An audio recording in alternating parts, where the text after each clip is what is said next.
ஆமா, அவங்க நிலை எப்படின்னாங்கம்மா, எப்படி சொல்வது, இப்ப கண்ணப்பர் வரலாற்றையே எடுத்துக்கிட்டீங்கன்னா அவர் வாழ்வு முழுக்க சைவ சித்தாந்தம். நீங்க அதுக்குள்ள நாம ஒரு புராணம் கதையா நின்று பார்க்கிறோம். அதுல நுட்பம் என்னன்னு கேட்டீங்கன்னா, தவம் காரணமா தான் இறைவன் உணர்த்தினார். இப்ப குடுமி தேவரை போய் நாணன் பார்க்கிறான், தின்னனாரும் பார்க்கிறார்.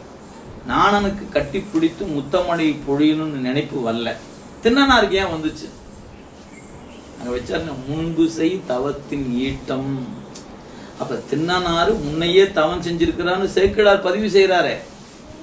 தவம் இல்லைன்னா தின்னனாருக்கு எப்படிங்க 6 நாள் தூங்காம இருக்க முடியும்? அது அவருக்கு தவம் இருந்தது. அதை நாம வெறும் வரலாறா பார்த்துக்கிட்டு அந்த அடிப்படையை மறந்துட்டு நம்ம கண்ணப்பரை பத்தி பேசிட்டு இருக்கிறோம்.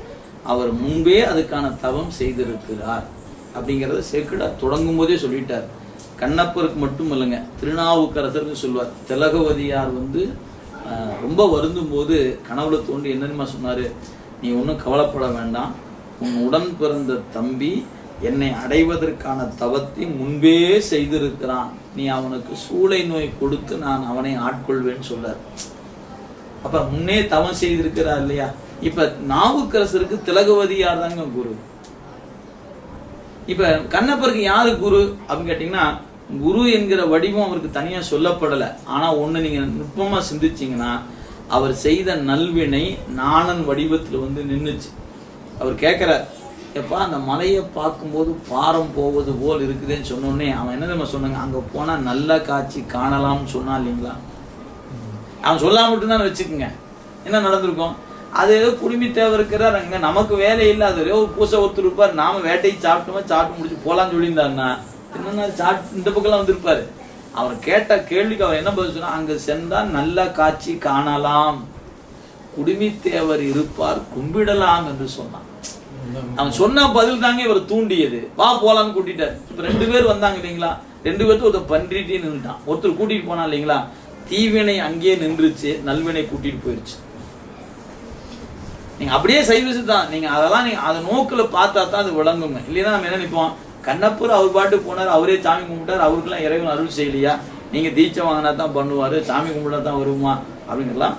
நீங்க அது இந்த திருமுறைக்குள்ள படிக்க அந்த திருமுறை படிக்கிற தவம் குருநாதனை பெற்று தரும். குருநாதர் சிவத்தை பெற்று தருவார்.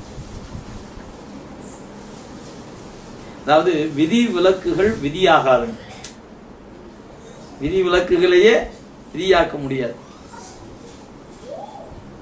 அது நம்முடைய பக்குவம் வரணையா, நமக்கு வழிபாடு செய்ய செய்ய குரு என்பவரை இப்ப நம்ம அறிவு ஏற்றுக்கொள்ளக்கூடிய பக்குவத்துல இருக்காது.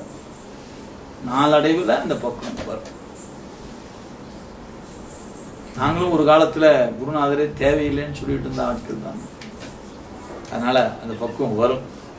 என் அனுபவத்தை சொல்லணும்னு அதை சொல்லணும். குருநாதர் தேவையில்லை, நீங்க கேட்குற கேள்வி தான் நாங்களும் கேட்டுருந்தோம். நாயன்மாரெலாம் தீட்சை வாங்கிட்டா பூசை பண்ணாங்க, அவங்களாம் அருள் பெறலையா அப்படின்னு. இன்னைக்கு நம்ம அந்த சைவ சித்தாந்தம் படிச்சு அந்த நூலை படிக்கும்போது எவ்வளவு நுட்பம் அதில் சொல்லப்பட்டுன்னு இன்னைக்கு அது விளங்குதுங்க. நேற்று நமக்கு அது அறியாமை, அதனால நேற்று தேவையில்லைன்னு சொன்னோம். இன்னைக்கு கேட்டா கண்டிப்பா வேண்டும் அப்படின்னு சொன்னோம். குரு வேண்டும்.